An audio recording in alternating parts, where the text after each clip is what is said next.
당신 같으면 이런 며느리를 믿으시겠습니까? 며느리는 요즘 따라 자꾸 뭔가를 숨겼습니다. 전화는 늘 방으로 들어가서 받았고 시어머니가 다가오면 황급히 통화를 끊어버렸죠. 게다가 시어머니의 치매 증상은 점점 심해졌습니다. 새벽마다 집을 나가 헤매고 동네 사람에게 발견돼 경찰차를 타고 돌아오는 일도 늘어났습니다. 며느리는 몸도 마음도 점점 지쳐갔죠. 그러던 어느 날 시골에 있는 땅에서 수백억대 보상금이 나올 수 있다는 믿기 힘든 전화 한 통이 걸려옵니다. 그 순간부터 며느리의 눈빛이 완전히 달라졌습니다. 치매라던 시어머니를 데리고 떠난 효도 여행. 그러나 시어머니는 낯선 호텔 복도에 혼자 남겨졌습니다. 그날 며느리가 숨겨온 진짜 목적이 드러나게 됩니다. 지금부터 그날의 이야기를 천천히 함께 들어보시죠. 마지막에 나오는 우리 채널의 손녀 영상도 꼭 보시고 응원 많이 해주세요. 시작하겠습니다. 아직 해가 뜨지 않은 새벽, 집안은 눅눅한 정적에 잠겨 있었다. 부엌 전등 하나만 켜져 있고 그 아래에서 며느리가 천천히 고개를 든다. 밤새 시어머니 옷을 빨다가 그대로 잠들었던 듯 앞치마는 축 늘어져 있고 손등엔 세제가 스며 얼룩처럼 남아 있었다.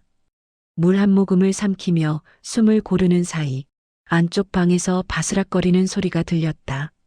며느리는 눈을 살짝 감았다 뜨며 작은 한숨을 뱉는다.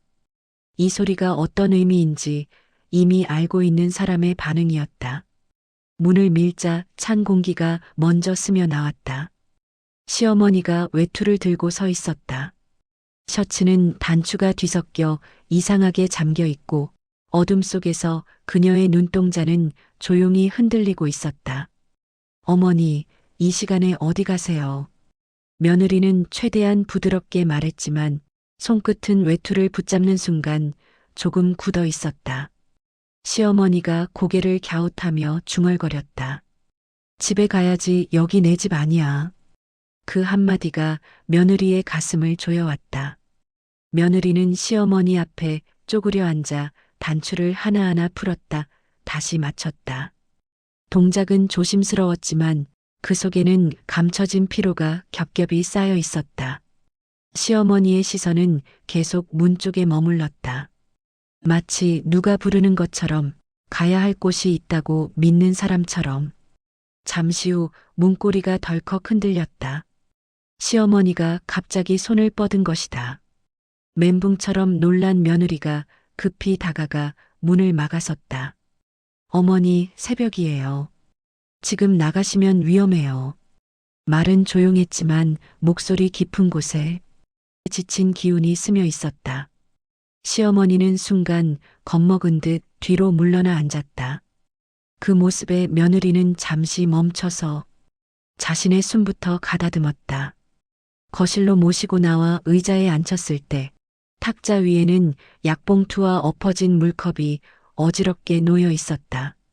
어젯밤 시어머니가 혼자 약을 찾다 버렸던 소동이 그대로 드러나 있었다. 며느리는 그 흔적 앞에서 한동안 말이 없었다. 얼굴을 문지르고 눈을 꾹 감았다가 천천히 뜨며 숨을 길게 뱉었다. 요즘 더 잦아지시네. 이 한마디엔 걱정, 피로, 두려움이 함께 섞여 있었다. 그럼에도 며느리는 다시 부엌으로 돌아가 물을 올렸다. 주전자에서 물이 데워지는 소리가 미세하게 올라오고 그 사이 며느리는 허리를 짚고 휘청거리듯 의자에 잠시 몸을 기댔다. 창가에서 들어오는 희미한 빛이 그녀의 옆얼굴을 비추자 그림자 속에 감춰졌던 고단함이 선명하게 드러났다. 하지만 다시 돌아서 시어머니 앞에 설 때 며느리는 언제나처럼 부드러운 표정을 만들어냈다. 이 집의 새벽은 이렇게 시작된다. 정적 속에서 서로의 마음이 조금씩 무너지고 또 참아내면서 겉으로 보기엔 헌신과 보살핌이 오가는 평범한 하루 같지만 그 안에는 말하지 못한 균열이 조용히 번지고 있었다. 아침이 완전히 밝기도 전에 집안은 또 한 번 뒤숭숭해졌다. 거실 한쪽에서는 시어머니가 서랍을 모조리 열어젖히며 무언가를 찾는 듯한 소리가 거칠게 번져나갔다. 철컥거리는 서랍 소리에 며느리는 민감하게 눈을 뜬다. 잠에서 겨우 깨어난 얼굴엔 걱정이 아닌 두려움에 가까운 기색이 스쳤다. 어젯밤의 피로가 가시기도 전에 새로운 하루가 들이닥치는 느낌이었다. 며느리가 거실로 나왔을 때 시어머니는 이미 현관문 앞까지 다가가 있었다. 한 손에는 외출용 슬리퍼, 다른 손에는 집 전화기가 들려 있었다. 누구한테 전화하려고 하세요, 어머니? 며느리가 다급히 물었지만 시어머니는 며느리를 인지하지 못한 듯 고개만 흔들었다. 집, 전화해야지. 나, 집에 가야 해. 그 말이 다시 가슴 한 곳을 무겁게 내려앉게 했다. 며느리는 전화를 부드럽게 빼앗고 시어머니를 안방으로 안내했다. 하지만 시어머니는 불안한 눈으로 계속 현관을 바라보았다. 그 순간 현관문 문고리가 덜컥 움직였다.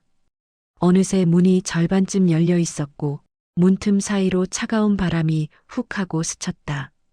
어머니, 며느리는 반쯤 비명을 내지르며 달려갔다.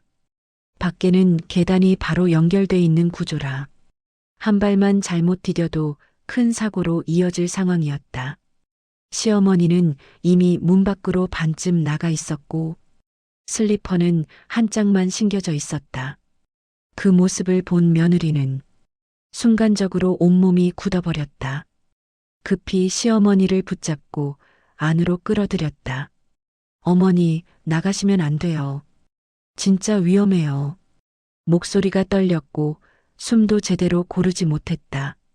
그때 방 안에서 스멀스멀 타는 냄새가 흘러나왔다. 며느리는 눈을 크게 뜨며 부엌으로 뛰어갔다. 가스레인지 불이 아주 약하게 켜져 있고 냄비 바닥이 뜨끈하게 달아오른 상태였다. 조금만 더 늦었어도 집안은 연기로 가득했을지 모를 일이다. 며느리는 가스밸브를 잠그고 한동안 그 앞에서 멍하니 서 있었다. 숨을 깊게 들이마시려 해도 가슴이 너무 조여 이상하게 빡빡했다. 그때 뒤에서 시어머니 목소리가 들렸다. 나 밥하려고 했어. 순진한 얼굴로 그렇게 말하는데 그 순진함이 오히려 며느리의 마음을 더 흔들었다. 어머니, 이건 너무 위험해요. 그러다 큰일 나요. 말은 그렇게 나오지만 속으로는 두려움이 파도처럼 몰려왔다. 이걸 내가 계속 감당할 수 있을까? 그 질문이 처음으로 머릿속을 스친 순간이었다. 며느리는 시어머니를 의자에 앉히고 주전자에 새 물을 올렸다. 손이 떨려 컵을 떨어뜨릴 뻔했지만 겨우 마음을 추스르며 다시 일어섰다. 그녀의 얼굴에는 무너지는 감정과 버티려는 의지가 엉켜붙어 있었다. 누구에게도 말하지 못한 두려움이 서서히 그녀를 흔들고 있었다. 그날 아침 며느리는 처음으로 공포라는 감정을 또렷하게 느꼈다. 그리고 그 감정은 앞으로 벌어질 일의 예고편처럼 집안의 묵직한 그림자를 드리우고 있었다. 아침 바람이 조금 차갑게 느껴지는 날이었다. 거실 한켠엔 펼쳐진 우편물 더미가 산처럼 쌓여 있었다. 며느리는 손끝을 눌러가며 그 봉투들을 하나씩 뜯었다. 첫 장을 펼친 순간 얼굴이 굳어갔다. 연체 통지서, 또 하나는 3개월분 납부 요청, 전기세, 가스비, 의료비, 시어머니 요양 관련 청구서까지 이런 고지서들이 끊임없이 쏟아져 있었다. 서류를 내려놓으려던 손이 멈칫했다. 시어머니 병원에서 온 진료비 명세서가 눈에 띈 것이다. 며칠 전 응급실 다녀온 비용까지 고스란히 합산되어 있었다. 그 총액을 보는 순간 며느리는 숨을 들이키는 것도 잊었다. 잠시 뒤 방에서 남편이 늘어지게 하품을 하며 나왔다. 머리는 헝클어져 있고 손에는 휴대폰만 들고 있었다. 며느리는 조심스럽게 말을 꺼냈다. 여보, 이번 달엔 좀 어때요? 병원비가 너무 많이 나왔어요. 남편은 대수롭지 않게 대답했다. 나도 힘들어. 회사 요즘 불안하잖아. 당신이 좀 알아서 해봐. 그 말 한마디가 방 안의 공기를 송곳처럼 찔렀다. 며느리는 입술을 깨물었다. 남편은 이미 관심이 없었다는 듯 소파에 앉아 휴대폰 화면을 넘기기 바빴다. 그 모습이 며느리의 마음을 이상하게 무너뜨렸다. 그래도 어머니 병원은 며느리가 조심스레 말을 이으려 하자 남편은 짜증 섞인 목소리로 끊어버렸다. 나한테 그 얘기 좀 하지 마. 나도 스트레스 받아. 순간 며느리의 손에서 한 장의 고지서가 바닥에 떨어졌다. 바로 어젯밤 응급실 비용이었다. 종이가 떨어지는 가벼운 소리가 며느리의 마음에서는 폭발음처럼 울렸다. 남편은 아무렇지 않게 애들 학원도 줄여. 우리 형네도 다 줄였대. 그 한마디를 던지고는 이어폰을 꽂고 게임 영상에 빠져들었다. 며느리는 잠시 멍하니 그 뒷모습을 바라봤다. 무너지는 느낌은 그것뿐이 아니었다. 시어머니를 보살피는 건 대부분 그녀 혼자였고 경제적 부담도 대부분 그녀 몫이었기 때문이다. 주전자에서 끓던 물이 탁 소리를 내며 꺼졌다. 그 소리에 며느리는 현실로 다시 돌아왔다. 테이블 위엔 정리하지 못한 고지서와 서류들이 마치 비웃듯 널려 있었다. 며느리는 천천히 의자에 앉았다. 손으로 얼굴을 가리려 했지만 손끝이 떨려 얼굴을 다 가리지 못했다. 한숨을 내쉬면서도 그 한숨조차 버거워 보였다. 이 생활을 얼마나 더 버틸 수 있을까? 입 밖으로 새어나온 말은 누구에게 들려주려는 말이 아니었다. 그저 마음속 깊은 곳에서 피로가 흘러나오듯 흘러나온 소리였다. 창밖에서는 새들이 지저귀고 있었지만 그 소리도 며느리 귀에는 멀어져만 갔다. 눈앞에 놓인 장부가 천천히 한계선처럼 느껴지고 있었다. 그날 아침 며느리의 마음속에는 처음으로 포기라는 그림자가 언뜻 스쳤다. 그리고 그 그림자는 조용하지만 확실하게 그녀의 일상을 잠식하기 시작했다. 해가 중천에 떠 있었지만 며느리의 머릿속은 아직 새벽같이 흐릿했다. 거실에는 아침부터 쌓아둔 고지서와 병원비 명세서가 정리되지 않은 채 그대로 남아 있었다. 바람 한 점 없는 정적 속에서 서류 한 장이 바스락거리며 뒤집혔다. 며느리는 다리까지 저릿해지는 피로를 억누르며 거실 한복판에 걸터 앉았다. 손끝으로 장부를 넘기며 어디서부터 틀어진 걸까? 작게 중얼거렸지만 그 말조차 그녀에게는 무겁게 내려앉았다.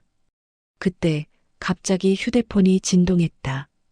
탁자 위에 강하게 울리는 진동이 정적을 깨는 소리처럼 날카롭게 번졌다. 낯선 번호였다. 며느리는 잠시 망설이다가 휴대폰을 천천히 들었다. 여보세요? 목소리는 건조했고 심장은 느린 박자로 뛰고 있었다. 전화 너머에서 차분한 남성의 목소리가 들려왔다. 혹시 청솔면에 있는 토지의 명의자 가족이신가요? 며느리는 순간 숨이 멈추는 것 같았다. 시어머니가 소유한 시골 땅, 오랫동안 잊고 살았던 그 이름이 갑자기 현실로 튀어나온 것이다. 네. 그런데요. 조금 떨리는 목소리가 새어나왔다. 남성은 평범한 톤으로 말을 이었다. 해당 지역이 개발지로 편입되면서 곧 보상 절차가 진행될 예정입니다. 아마 보상금도 상당한 금액이 될 것 같습니다. 잠깐의 정적. 며느리는 말문을 잃었다. 상당한 금액이요? 조심스레 되묻는 그녀의 목소리엔 두려움과 기대가 이상하게 섞여 있었다. 전화기 너머에서 서류 넘기는 소리가 들렸다. 예상되는 보상 규모가 아마도 최소 수백억은 될 것 같네요. 그 한 문장이 며느리의 가슴을 통째로 흔들었다. 거실 공기가 갑자기 멈춘 듯 했다. 서류 더미도 시어머니의 방에서 나는 작은 움직임도 남편이 틀어놓은 TV 소리도 모두 멀리서 울리는 것처럼 희미해졌다. 며느리는 휴대폰을 쥔 손에 힘이 들어갔다. 수백억? 입술이 거의 붙은 상태로 소리 아닌 소리가 흘러나왔다. 눈앞에서 고지서들이 흔들리는 것 같았다. 밀린 월세, 응급실 비용, 교육비, 그리고 남편의 무책임한 표정까지 모든 것이 파도처럼 한꺼번에 떠올랐다. 그 순간 그 파도가 한 점으로 좁혀지듯 머릿속에 단 하나의 생각이 스쳤다. 이 돈이면 모든 게 끝날지도 몰라. 어깨에 힘이 빠져 의자 등받이에 몸이 기대졌다. 심장이 빠르게 뛰었고 손바닥엔 땀이 촉촉히 차올랐다.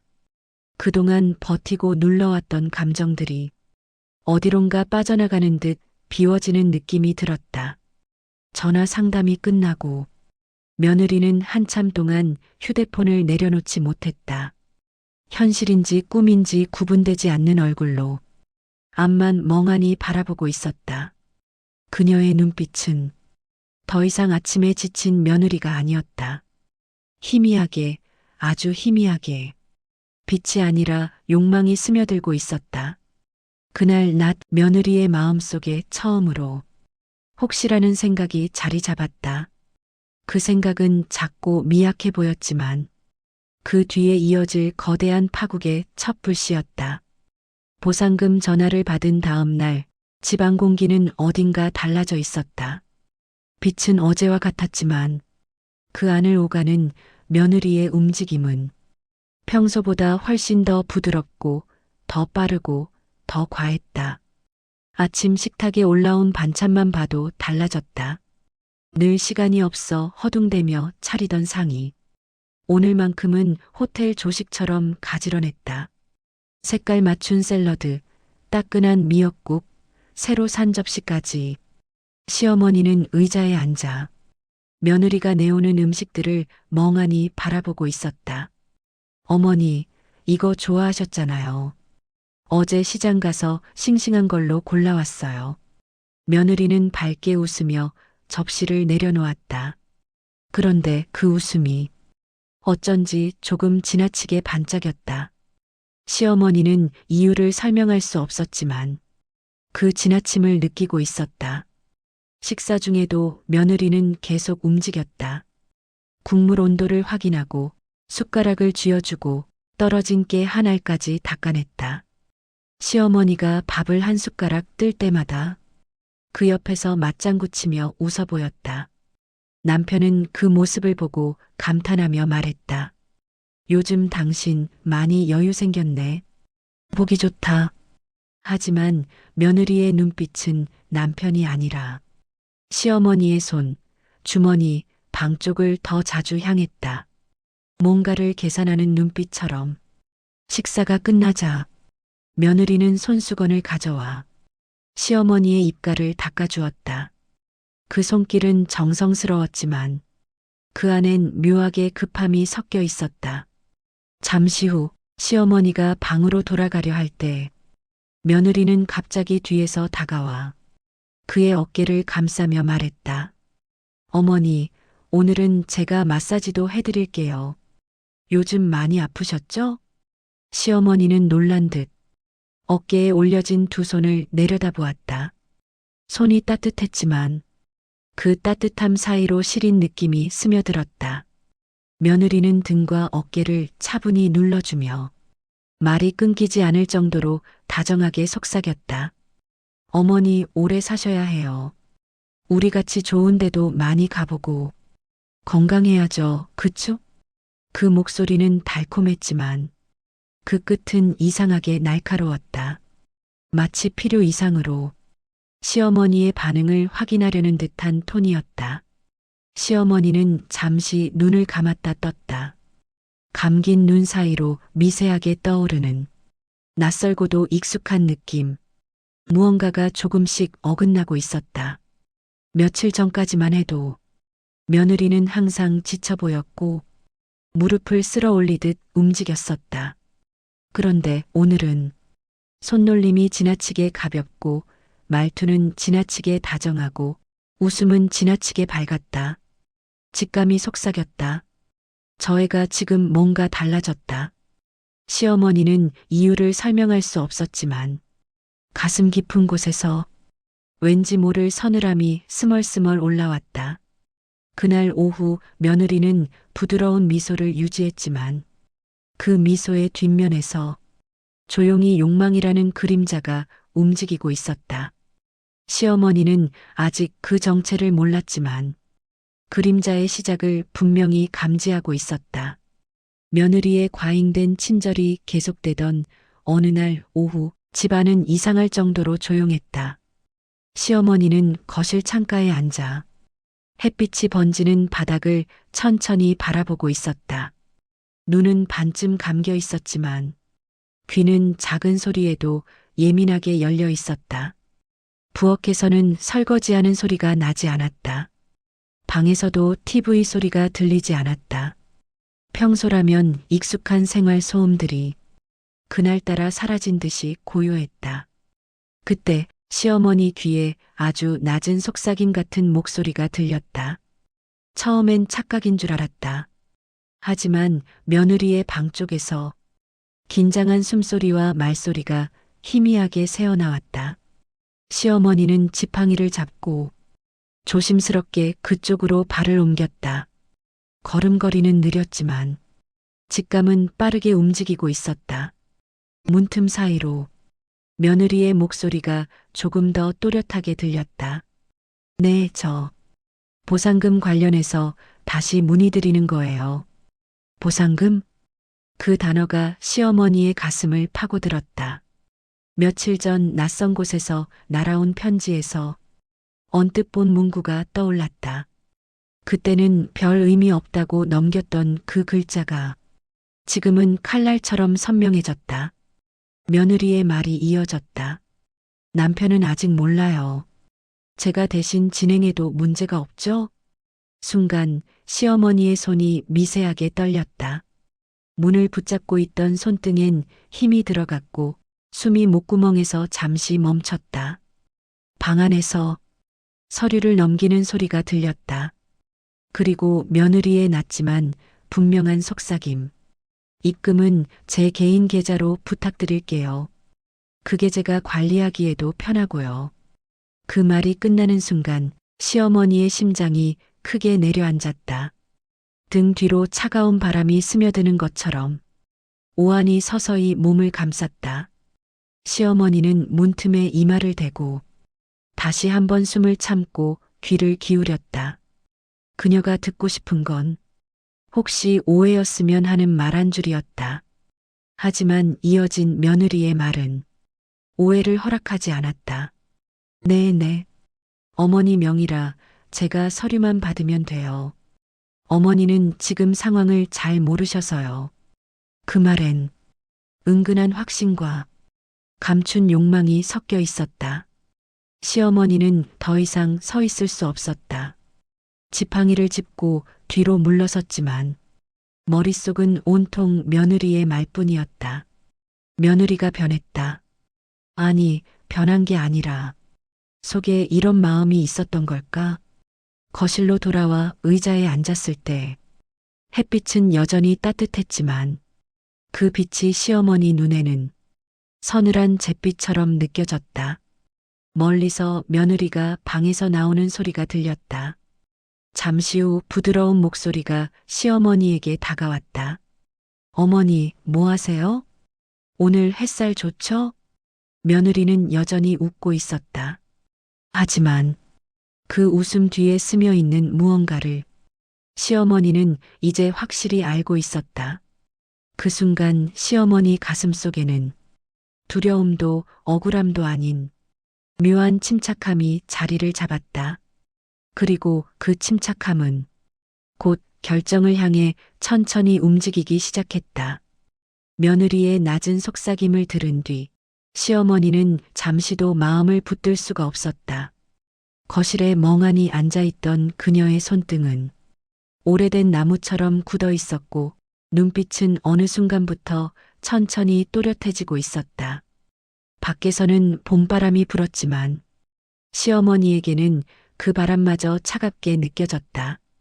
며느리의 방에서 들리던 목소리가 머릿속을 자꾸만 스쳐 지나갔기 때문이다. 남편은 몰라요. 제 계좌로 해주세요. 어머니는 지금 상황을 잘 모르세요. 그 말들은 시어머니 마음속에서 오래된 금이 더 크게 벌어지는 소리처럼 느껴졌다. 그날 오후 며느리가 장을 보러 나간 틈을 타 시어머니는 옷장을 열었다. 적게 굽은 허리로 천천히 몸을 숙여 오래전부터 넣어두었던 봉투 하나를 꺼냈다. 안에는 집문서, 복사본과 토지 정보가 담긴 서류들이 정리되어 있었다. 그 봉투를 무릎 위에 올려둔 순간 시어머니는 눈을 감았다. 좋은 마음만 믿고 살던 날들이 서서히 등 뒤로 밀려나는 기분이었다.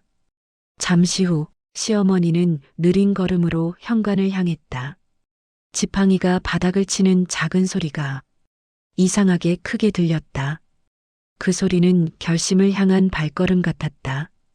동네 변호사 사무실 앞에 도착했을 때 햇빛은 유리창에 부딪혀 눈부시게 번졌다. 시어머니는 손으로 이마를 가리고 천천히 문을 밀었다. 변호사 사무실 안은 조용했다. 짧은 소개가 끝나자 시어머니는 목소리를 낮추며 본론을 꺼냈다.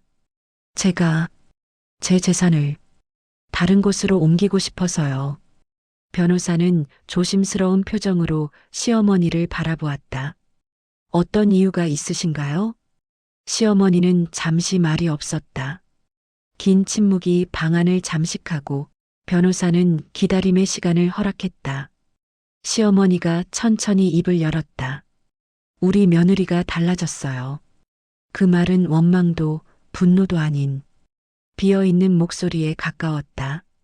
어떤 감정도 드러내지 않으려는 사람의 말투였다. 변호사는 고개를 끄덕였다. 어르신이 원하시면 신탁으로 옮겨 보호받을 수 있습니다. 시어머니는 작은 봉투를 내밀었다. 여기 필요한 서류들이에요. 변호사는 서류를 넘기며 꼼꼼하게 설명하기 시작했다. 그 말들이 이어지는 동안 시어머니는 창밖을 바라보고 있었다. 바람에 흔들리는 가로수와 그 아래를 지나가는 사람들을 보면서 이제 자신도 결정을 내릴 때가 왔음을 묵묵히 받아들이고 있었다. 서류에 도장을 찍는 순간 작은 탁 소리가 방 안에 울렸다. 시어머니의 손은 미세하게 떨렸지만 도장을 찍고 난 표정은 오히려 더 단단해져 있었다. 모든 절차가 끝나자 변호사는 차분히 설명했다. 이 내용은 어르신이 말씀하시기 전까지 누구에게도 공유되지 않습니다. 시어머니는 고개를 끄덕였다. 그래요, 아무에게도 말하지 말아주세요. 그 말은 마음을 다 닫아버린 사람의 조용한 부탁 같았다. 사무실을 나와 돌아오는 길, 봄바람이 다시 불어왔지만 이번에는 바람이 그리 차갑지 않았다. 시어머니는 지팡이를 짚은 손에 묵직한 힘을 실으며 천천히 걸었다. 오늘 내린 결단이 앞으로 자신을 지켜줄 유일한 방패라는 걸 마음 깊은 곳에서 알고 있었다. 그날 시어머니는 아무에게도 털어놓지 않은 작은 전쟁을 시작했다. 그리고 그 전쟁은 곧 이 집안에 커다란 파문을 불러올 준비를 하고 있었다. 며칠이 흐르는 동안 며느리는 더없이 친절한 얼굴을 유지했다. 과일을 잘라 접시에 담아오고 시어머니의 머리를 빗겨주고 옷장까지 정리해주며 마치 오래전부터 효심 깊은 사람처럼 보였다. 하지만 그 다정함 사이로 언뜻언뜻 불안한 눈빛이 지나갔다. 시어머니는 그 계산된 미소 뒤에서 뭔가 더 심각한 기운을 느끼기 시작했다. 그날 저녁 식탁 위에 따끈한 닭백숙이 올랐다. 며느리는 국물을 떠 시어머니 그릇에 부어주며 마치 큰 결심을 한 사람처럼 목소리를 살짝 가다듬었다. 어머니, 그녀는 잠시 말을 멈췄다가 시어머니의 눈을 바라보았다. 요즘 너무 힘드셨죠? 그래서 제가 생각해 봤어요. 어머니 모시고 여행 한번 다녀오면 어떨까 해요. 남편은 숟가락을 들고 있다 멈추며 말했다. 여행? 갑자기? 며느리는 자연스럽게 웃으며 대답했다. 갑자기가 아니죠. 어머니랑 추억도 만들고 바람도 쐬게 해드리고 싶어서요. 말은 따뜻했지만 그 눈빛엔 묘한 반짝임이 있었다. 누군가를 챙기겠다는 따뜻함이라기보다 뭔가를 확인하고 싶어하는 긴장에 가까웠다.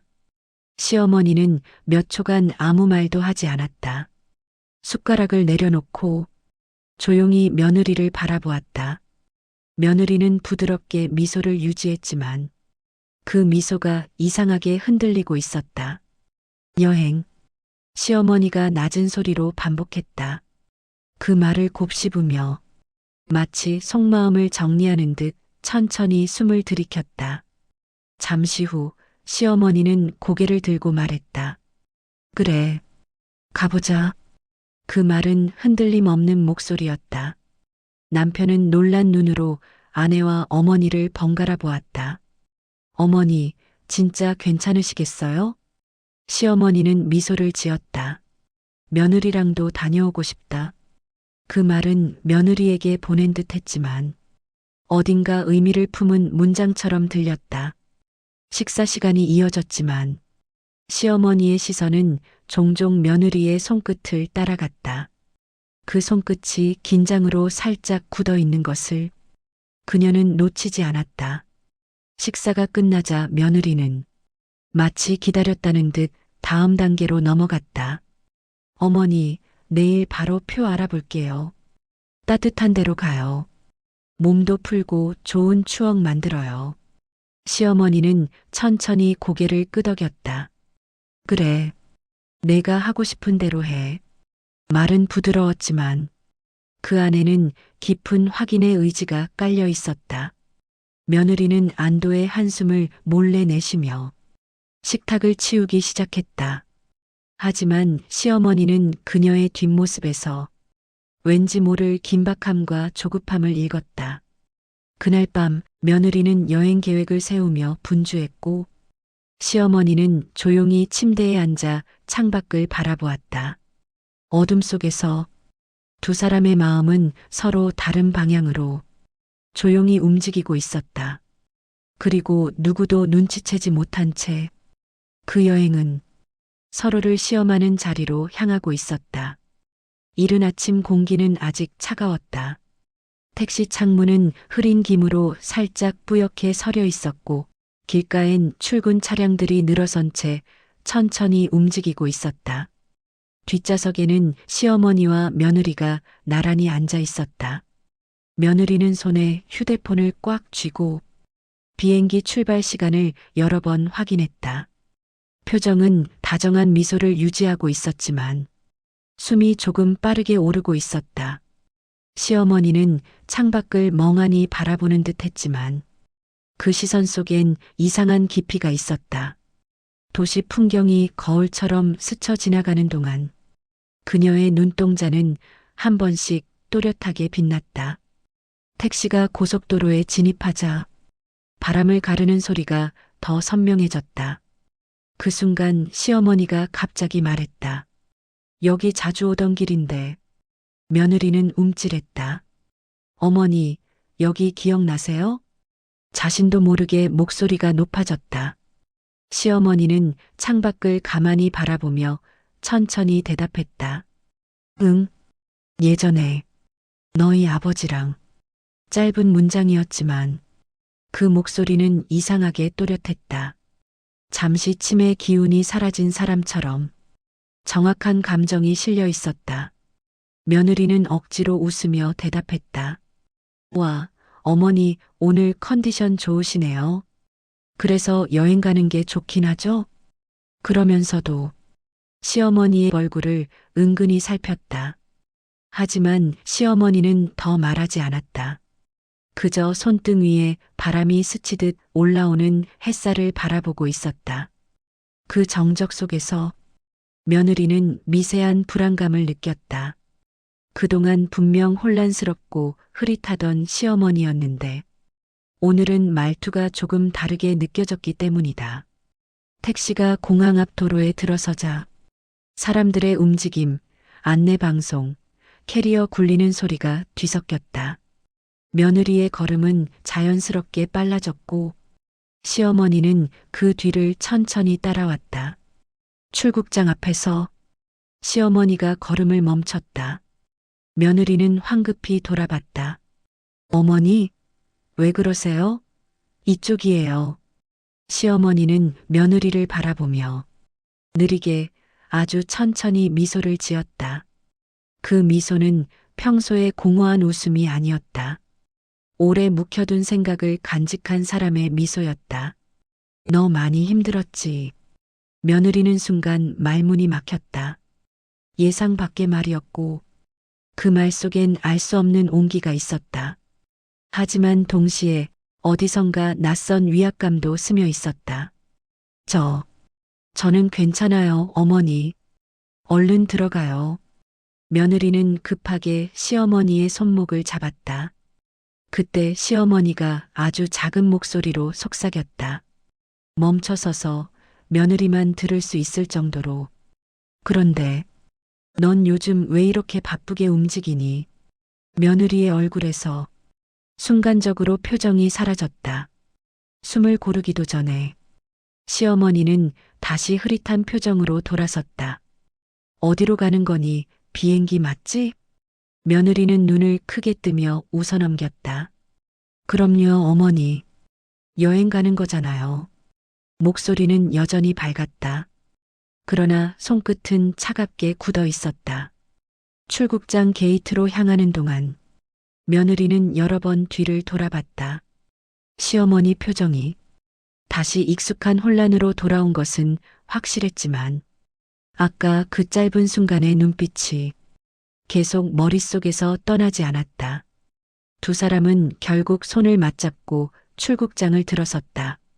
하지만 그 손 사이에는 서로 다른 목적, 서로 다른 긴장, 그리고 누구도 말하지 않는 진실이 차갑게 자리 잡고 있었다. 그 여행은 누구에게도 말할 수 없는 마음을 데리고 조용히 파국을 향해 나아가고 있었다. 비행기가 착륙할 때 창밖으로 보이던 바다는 낯설 만큼 푸르게 빛났다. 하지만 그 아름다움은 두 사람에게 전혀 다른 의미로 다가왔다. 시어머니는 기내에서 여러 번 멀리 사라지는 구름을 바라보았다. 가끔 또렷해졌다 흐려지는 눈빛은 마치 무언가를 잊으려는 사람 같기도 하고 무언가를 기억하려는 사람 같기도 했다. 비행기 문이 열리고 외국의 뜨거운 바람이 얼굴에 스쳤다. 캐리어를 끌고 호텔 로비에 들어섰을 때 며느리는 한 번 더 손목시계를 확인했다. 그 표정엔 초조한 불빛이 깜빡이고 있었다. 호텔 복도는 길고 조용했다. 발걸음만이 카페 뒤에서 눌린 소리를 만들었다. 방에 들어오자 침대 위엔 새로 교체된 시트가 반듯하게 깔려 있었고 창밖엔 햇빛이 바다 위로 튀며 반짝거렸다. 며느리는 시어머니를 침대에 앉혔다. 어머니, 조금만 쉬고 계세요. 저는 내려가서 먹을 것 좀 사올게요. 말투는 여전히 부드러웠다. 하지만 몸은 이미 방을 빠져나갈 준비를 하고 있었다. 시어머니는 방 안을 두리번거리며 조금 불안한 표정을 지었다. 여긴 어디냐? 그 말이 작게 흘러나오자 며느리는 손등으로 시어머니의 등을 가볍게 쓸었다. 여행지예요. 어머니가 좋아하실 것 같아서요. 그 말에 잠깐 멈춰선 시어머니는 며느리의 얼굴을 한참 바라보았다. 그 눈빛엔 희미한 직감이 스쳤다. 며느리는 시선을 피하며 가방을 정리하는 척 손을 바쁘게 움직였다. 그러다 갑자기 멈춰서서 시어머니의 손을 잡았다. 어머니, 저기 잠깐만 다녀올게요. 정말 금방 와요. 시어머니는 천천히 고개를 끄덕였다. 마치 모든 걸 받아들이는 사람처럼. 그리고 아주 조용히 말했다. 그래, 다녀와. 그 순간 며느리는 속으로 짧게 숨을 삼켰다. 그 목소리가 이상하게 선명했기 때문이다. 하지만 곧 마음을 다잡으며 표정을 들키지 않으려 고개를 돌렸다. 문을 열면서 며느리는 마지막으로 뒤를 돌아보았다. 시어머니는 침대에 앉아 햇빛이 비치는 창문 쪽을 보고 있었다. 멀리서 들리는 파도 소리에 고개를 약간 기울이고 있을 뿐 아무 말도 하지 않았다. 그 모습이 순간적으로 며느리의 마음을 흔들었다. 지금 이게 맞나? 주저하는 마음이 아주 약하게 올라왔다. 하지만 그 위로 거대한 파도처럼 수백억이라는 단어가 밀려왔다. 고지서와 병원비, 남편의 무심한 얼굴, 끝없이 이어지던 고단한 날들이 순간 하나의 결론으로 모였다. 손잡이를 잡은 며느리는 더 이상 뒤를 보지 않았다. 문은 부드럽지만 단단한 소리와 함께 닫혔다. 딸깍. 그 소리는 둘 사이의 마지막 끈이 끊어지는 소리처럼 들렸다. 복도는 정적에 잠겨 있었다. 며느리는 캐리어를 끌며 숨을 크게 내쉬었다. 그리고 엘리베이터 버튼을 누르는 동안 눈을 감았다. 그 순간 문 너머에 혼자 남겨진 시어머니의 모습이 짧게 스쳐 지나갔다. 그 시선엔 텅 빈 표정도 억울함도 없었다. 그저 모든 걸 알고 있는 사람처럼 평온한 침묵이 자리하고 있었다. 그날 저녁 멀고 낯선 호텔방에 홀로 남겨진 시어머니의 방엔 해가 천천히 기울어 갔다. 아무도 모르게 아무도 묻지 않은 채 한 사람의 선택이 조용한 파국을 향해 움직이고 있었다. 그리고 며느리는 그 문을 닫는 순간부터 자신도 모르는 새로운 길 위에 서 있었다. 비행기 문이 열리자 찬 공기가 밀려왔다. 며느리는 캐리어 손잡이를 꽉 붙잡은 채 연신 휴대폰을 확인했다. 문자를 몇 번이고 내려봤지만 아무 연락도 없었다. 도착장으로 향하는 발걸음은 빠르고 가벼웠다. 기대가 아니라 초조함이 만든 속도였다. 머릿속에서는 같은 문장이 반복되고 있었다. 자, 이제부터 시작이야. 집으로 돌아오자마자 며느리는 캐리어도 제대로 풀지 않고 책상으로 향했다. 서랍에서 시어머니 명의의 등기부 서류를 꺼내 부랴부랴 컴퓨터 앞에 앉았다. 손끝이 떨려 마우스를 쥔 손에 힘이 제대로 들어가지 않았다. 로그인을 3번이나 틀리고 나서야 서류 조회가 열렸다. 그러나 화면에 뜬 첫 줄은 며느리가 예상한 문장이 아니었다. 소유자 한성 신탁? 그 아래에 며느리가 전혀 알지 못했던 낯선 단어들이 줄줄이 이어졌다. 신탁계약 체결일 11월 1일. 수익자 변경 불가. 처분권 이전 완료. 며느리는 화면을 더 가까이 당겼다. 손등에 힘이 들어가면서 불이 꺼질 듯한 눈빛으로 문장을 다시 읽었다. 이게 뭐야? 말은 나왔지만 자신의 목소리가 맞는지조차 분간이 잘 되지 않았다. 잠시 후 숨이 턱 막히는 느낌이 들자 그녀는 의자에서 벌떡 일어났다. 아니야, 아니야. 이럴 리가 없어. 그 순간 휴대폰이 울렸다. 은행에서 온 문자였다. 계좌 접근 제한 안내. 해당 명의인의 금융권 보호 조치가 진행 중입니다. 며느리는 문자 내용을 읽고도 손이 움직이지 않았다. 허공에 멈춘 손끝이 천천히 떨리기 시작했다. 왜 이러는 거야? 숨이 짧게 끊어졌고 가슴 한가운데가 턱난 것처럼 허전해졌다. 그녀는 허둥지둥 인터넷 창을 다시 열어 다른 계좌를 검색했다. 그러나 결과는 모두 같았다. 거래 제한, 처분 불가, 계좌 동결, 마치 누군가가 그녀가 돌아오기만 기다린 듯 모든 길을 미리 막아둔 것처럼 보였다. 며느리는 그 자리에서 주저앉았다. 방 안은 조용했지만 그 조용함이 오히려 더 큰 소리처럼 밀려왔다. 숨이 내려앉으며 눈앞이 멀어지는 듯했다. 어머니, 작게 흘러나온 그 한마디에는 분노도 원망도 애원도 아닌 알 수 없는 감정이 섞여 있었다. 시어머니에게서 들었던 속삭임 같은 목소리가 떠올랐다. 넌 요즘 왜 이렇게 바쁘게 움직이니?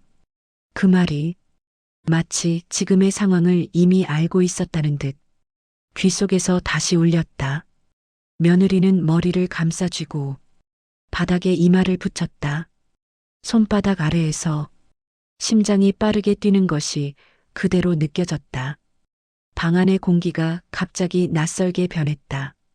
이 집, 이 서류들, 이 모든 것들이 갑자기 자기 것이 아닌 것처럼 보였다.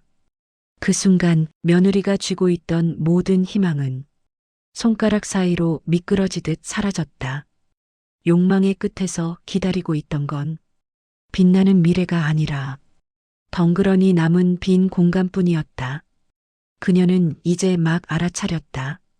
이 파국은 누군가의 실수가 아니라 이미 오래전부터 준비된 결과였다는 걸. 등기부와 계좌를 확인한 뒤 며느리는 그 자리에서 얼마나 오래 앉아 있었는지조차 기억이 흐릿했다. 머리가 먹먹했고 손끝은 얼음처럼 차가워 있었다. 그때 갑자기 현관문을 세게 두드리는 소리가 울렸다. 똑똑. 아니었다. 문을 두드린다기보단 차고 있다는 표현이 더 가까웠다. 남편의 목소리가 들렸다. 여보, 문 좀 열어. 며느리는 비틀거리며 문을 잡고 돌렸다. 문이 열리자 남편은 뛰어들어오며 외쳤다. 호텔에서 전화 왔어. 어머니가 거기 혼자 계시대. 순간 며느리의 온몸이 굳었다. 입을 열려 했지만 혀가 입천장에 붙은 듯 굳어버렸다. 남편은 숨을 고르지도 못한 채 말을 이어갔다. 직원 말로는 네가 어머니를 남겨두고 떠났다고. 이게 대체 무슨 소리야? 며느리는 무언가 변명하려고 입술을 떨었지만 아무 말도 나오지 않았다. 그 침묵이 오히려 모든 걸 인정하는 것처럼 보였다. 남편의 얼굴이 일그러졌다. 미쳤어? 어머니를 어떻게 그럴 수가 있어? 말이 끝나기도 전에 초인종이 다시 울렸다. 이번엔 경찰이었다. 짙은 남색 제복을 입은 2명의 경찰이 서늘한 표정으로 며느리를 바라보았다. 며느리 맞으시죠? 해외 호텔에서 방치된 고령자 관련 신고가 접수됐습니다. 그 말은 몸에 돌을 올려놓은 듯 무겁게 내려앉았다. 경찰이 이어 말했다. 해당 국가와 공조 요청이 들어왔고 호텔 CCTV를 제공받았습니다. 남편이 며느리를 바라보는 눈빛이 완전히 변했다. 믿음에서 분노로, 분노에서 공포로. 며느리는 뒤로 한 걸음 물러서며 손으로 벽을 짚었다. 저는 그게. 하지만 말은 이어지지 않았다. 경찰은 단호했다. 정확한 사실 확인을 위해 잠시 동행해 주셔야 합니다. 그 순간 남편의 휴대폰이 연달아 울리기 시작했다. 남편의 형제들, 이웃들, 그리고 이름 모를 번호들까지. 전화는 대부분 짧았다. 뉴스 봤어? 그거 너희 며느리 맞지? 어떻게 그런 일이? 얼마 지나지 않아. 온라인엔 치매 시어머니 해외 방치 사건이라는 제목이 떠올랐다. 사진도 영상도 사실 여부를 알 수 없는 말들도. 눈 깜빡할 사이에 퍼져나갔다. 남편은 더 이상 아내를 바라보지 않았다. 그저 문가에 서서 손으로 얼굴을 감싸줄 뿐이었다. 하늘은 맑았지만 그 맑음이 오히려 조롱처럼 느껴졌다. 어머니, 아주 짧게 거의 들리지 않을 만큼 작은 목소리가 흘렀다. 그 속에는 후회도 분노도 아닌 어디에도 발 디딜 곳 없는 텅 빈 절망만 남아 있었다. 그날 며느리가 붙잡을 수 있는 길은 하나도 남아 있지 않았다. 욕망이 만든 작은 균열은 결국 집 전체를 무너뜨리는 파도처럼 그녀를 삼켜버리고 있었다.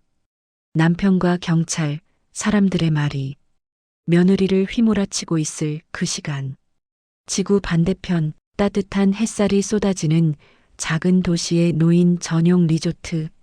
그 한켠의 야외 정원에서 시어머니는 편안한 의자에 앉아 있었다. 바람은 이곳의 나무잎 사이를 천천히 지나가며 부드러운 파도 소리를 실어왔다. 햇빛은 적당히 따뜻했고 그녀가 마시는 허브차에서는 옅은 레몬 향이 나는 듯했다. 리조트 직원이 다가왔다. 오늘은 느낌 어떠신가요? 어르신, 편안하신가요? 시어머니는 잔을 내려놓으며 미소를 지었다. 응, 괜찮네. 공기도 좋고 마음도 한결 편하네. 직원은 다정하게 고개를 끄덕였다. 필요하신 거 있으시면 언제든 말씀하세요. 어제 말씀하셨던 정원 프로그램도 준비 중이에요.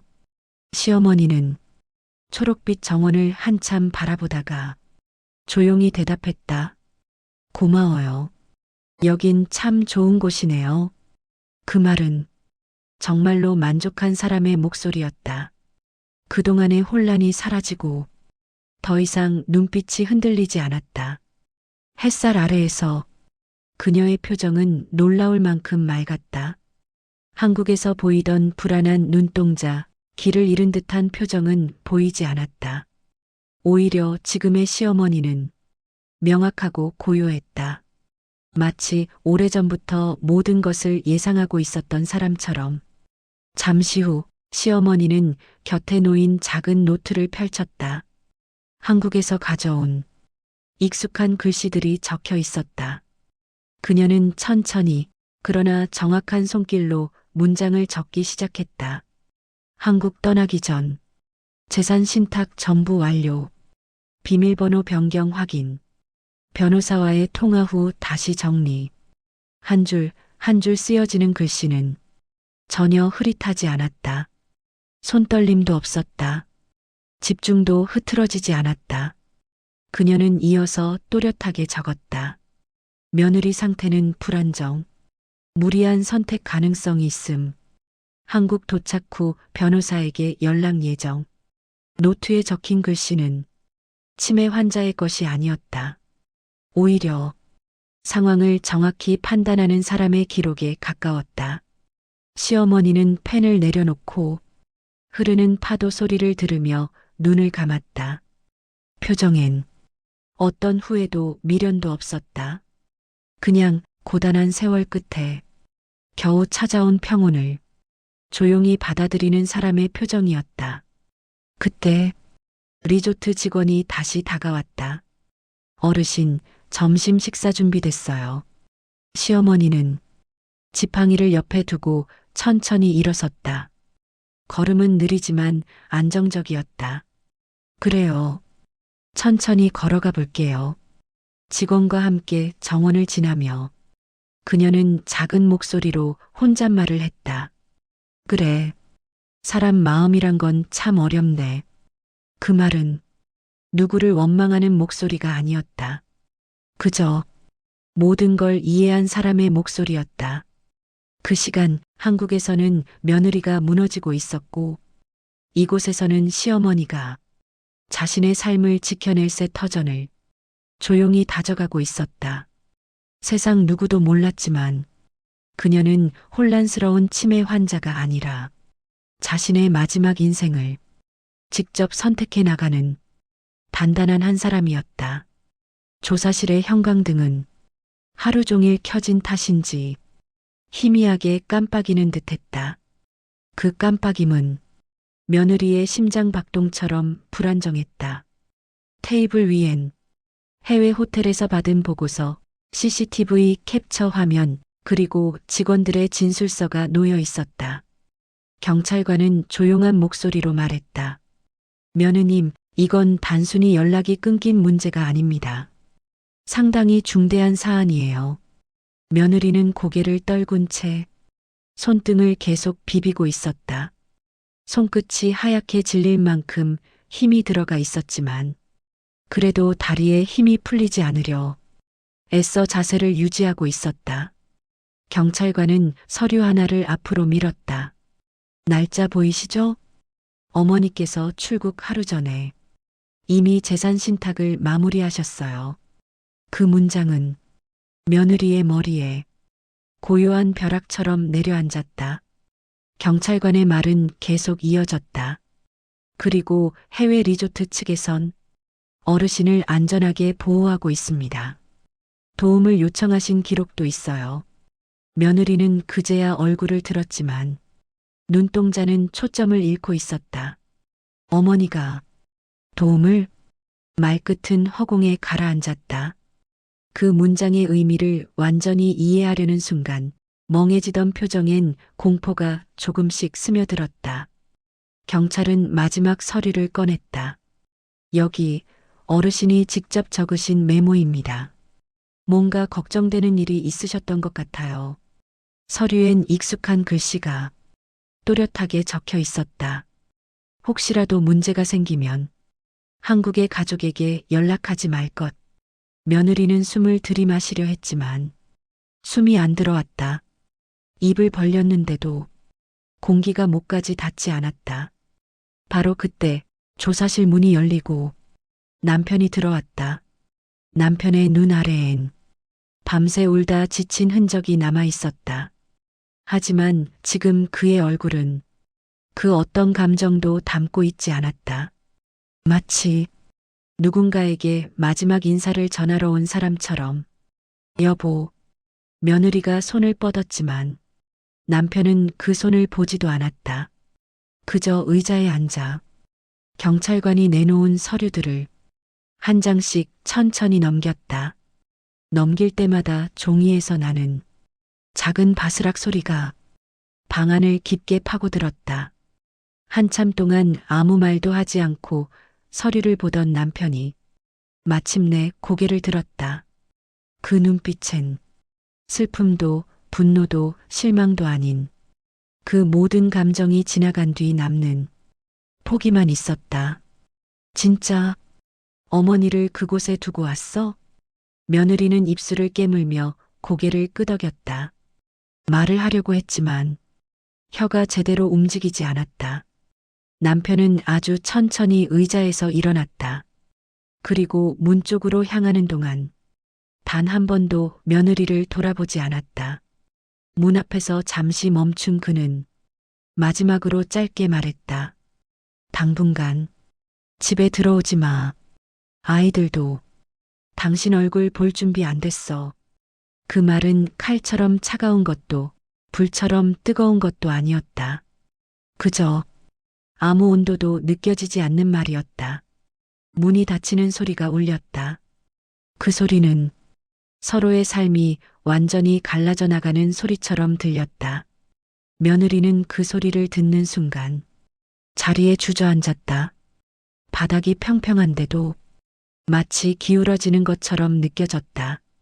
두 손은 허공을 잡았지만 잡히는 건 아무것도 없었다.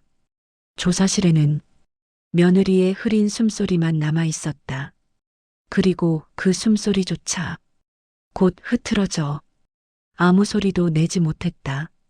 그녀가 붙잡을 수 있는 끈은 이미 오래전에 끊어져 있었다. 조사실에서 나온 뒤 며느리는 허공을 걷는 사람처럼 비틀거리며 밖으로 나왔다. 하늘은 유난히 맑았고 햇빛은 사람들의 어깨 위로 부드럽게 내려앉아 있었다. 그런데 그 평온함이 지금 그녀에게는 잔인할 만큼 차갑게 느껴졌다. 경찰청 계단을 내려오자 기자들의 잔소리 같은 셔터 소리가 들렸다. 그들은 며느리를 둘러싼 채 무거운 질문들을 던졌다. 정말 시어머니를 버리고 온 게 사실입니까? 재산 때문에 벌어진 일이라는 말이 있는데 남편분은 지금 어떤 입장이신가요? 며느리는 아무 말도 하지 못한 채 고개만 숙였다. 그저 사람들의 발끝만 보였다. 신발이 스치는 소리와 셔터가 터지는 소리가 귀를 찌르는 듯 울렸다.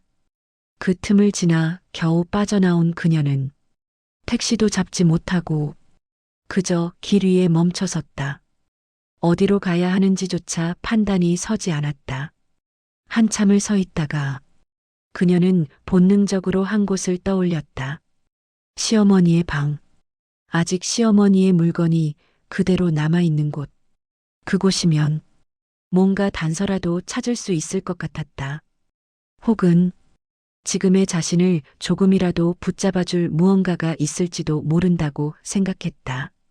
집에 도착해 문을 열자 집 안 공기는 며칠 만에 들어온 사람처럼 싸늘하게 식어 있었다. 며느리는 시어머니의 방문을 천천히 열었다. 침대, 조명, 옷장, 모든 것이 출국 전 그날 그대로였다. 그 정적이 오히려 사람을 짓눌렀다. 천천히 걸어가 서랍을 열었다. 서류와 작은 물건들이 가지런히 정리되어 있었다. 그 손길이 닿자 한쪽에서 얇은 노트 한 권이 굴러나왔다. 며느리는 그 노트를 떨리는 손으로 들었다. 표지는 오래된 가죽 느낌이었고 귀퉁이가 살짝 달아 있었다. 노트를 펼치자 익숙한, 너무나 익숙한 시어머니의 글씨가 보였다. 그녀는 숨을 멈추고 첫 문장을 읽었다. 혹여 내가 또렷해지는 순간이 오지 않더라도 그때의 나를 너무 믿지 말 것. 며느리의 손이 순간적으로 멎었다. 페이지를 넘기자 또 다른 문장이 있었다. 사람은 마음이 흔들릴 때 남의 속을 더 쉽게 다치게 한다. 그 아래엔 며느리에게 남긴 듯한 조용한 문장이 쓰여 있었다. 너에게도 사정이 있다는 걸 안다. 그래도 나는 내 삶을 지키고 싶었다. 그 문장은 며느리의 심장을 조용히 그러나 깊게 찔렀다. 그녀는 페이지를 덮으려다 마지막 한 줄이 눈에 들어왔다. 이 선택이 누구를 벌하기 위한 것도 누구를 밀어내기 위한 것도 아니다. 나는 그냥 끝까지 나답고 싶었다. 며느리는 노트를 쥔 손을 천천히 내렸다. 방 안의 공기가 갑자기 무겁게 내려앉는 듯했다. 그녀는 힘없이 침대에 앉았다. 시어머니가 늘 앉아 뉴스를 보던 그 자리였다. 그 순간 며느리 눈에서 조용히 눈물이 떨어졌다. 폭발적인 울음이 아니라 힘이 빠져 아무 소리도 내지 못하는 눈물. 그 눈물은 바닥에 닿기까지 한참 걸렸다. 며느리는 그제야 알았다. 시어머니는 자신에게서 도망친 것이 아니라 자신의 삶을, 마지막 남은 의지를 지키기 위해 떠났다는 것을. 그리고 그 선택은 며느리가 상상한 그 어떤 음모보다 한 사람의 평온한 결심에 가까웠다는 것을. 방 안은 고요했다. 하지만 그 고요 속에서 며느리는 처음으로 스스로 무너지는 소리를 들었다. 며느리는 시어머니의 방문을 닫지 못한 채 문 앞에 서서 한참을 바라보았다. 침대 위에서 멈춰 있는 이불의 주름, 창가에 놓인 작은 화분, 벽에 걸린 오래된 가족사진 한 장. 모든 것이 그대로인데 정작 이 집의 중심이던 사람만 어디에도 없었다. 그 빈자리가 방 안의 공기보다 더 무겁게 느껴졌다. 며느리는 마치 누군가 손을 잡아 끌듯 천천히 집 밖으로 걸어 나왔다. 바람 한 점 없는 저녁이었고 골목엔 가로등 불빛만 길게 드리워져 있었다. 그 길 끝에서 며느리는 조용히 멈췄다. 세상이 너무 크게 보였고 자신은 너무 작게 느껴졌다. 그 순간 휴대폰이 울렸다. 발신자는 국제전화. 며느리는 손끝을 떨며 통화를 눌렀다. 잠시 잡음이 지나고 차분한 낯선 여자의 목소리가 들려왔다. 여기 에메랄드 리조트입니다. 어르신께서 오늘 프로그램 잘 받으셨고 저녁 식사도 무리 없이 드셨어요. 며느리는 대답을 하지 못했다. 입술을 열었지만 말이 나오지 않았다. 직원은 조용히 말을 이었다. 그리고 잠시만요. 잠시 정적이 흐른 뒤 낮고 따뜻한 분명히 시어머니의 목소리가 들려왔다. 잘 있니? 짧았지만 말투는 놀라울 만큼 안정되어 있었다. 내가 많이 부족해서 너한테 짐만 됐다고 생각했는데 지금은 좀 괜찮아. 여기선 내 마음이 덜 흔들리거든. 며느리의 손이 휴대폰을 움켜쥐었다. 멀리서 들리는 바람 소리와 파도 소리가 목소리 뒤에 잔잔히 깔렸다. 너도 너만의 자리에서 다시 살아보면 좋겠다. 그 말은 원망도 비난도 아닌 담담한 이별 인사였다. 그녀의 마지막 연민이자 더는 며느리에게 기대지 않겠다는 고요한 다짐이기도 했다. 통화는 그 한마디로 끊겼다. 며느리는 휴대폰을 가슴에 대고 한참 동안 움직이지 않았다. 주변의 모든 소리가 갑자기 멀어지는 듯했다. 그녀는 천천히 눈을 감았다. 그리고 사람이 떠난 뒤 남는 빈자리만큼 사람을 무너뜨리는 건 없다는 것을 비로소 깨달았다. 몇 달 후 이웃은 가끔 며느리가 동네 도서관에서 구직 관련 책을 넘기는 모습을 봤다고 말했다. 남편과의 관계는 아직 멀었고 세상이 완전히 돌아온 것도 아니었지만 그녀는 더 이상 예전의 그 모습은 아니었다. 시어머니는 그 먼 나라의 리조트에서 여전히 정원 산책을 하고 작은 바구니에 꽃을 담아 노트를 정리하며 지내고 있었다. 그 얼굴엔 평온한 빛이 오래 머물렀다. 그들은 같은 하늘 아래 있지만 이제 서로 다른 삶을 각자의 방식으로 살아가고 있었다. 이야기는 여기까지입니다. 여러분이라면 며느리의 행동 어떻게 생각하시나요? 치매를 핑계로 부모를 버린다면 용서받을 수 있을까요? 이 이야기에 대한 여러분들의 생각 댓글로 남겨주세요. 시청해주셔서 감사합니다. 할머니, 할아버지, 오늘 영상 재미있게 보셨어요? 엄마가 그러는데 다음 이야기를 만들 힘은 구독과 좋아요에서 나온대요. 꼭 눌러주셔야 해요. 알겠죠? 오늘도 함께 해주셔서 고마워요. 다음 이야기로 또 만나요. 안녕!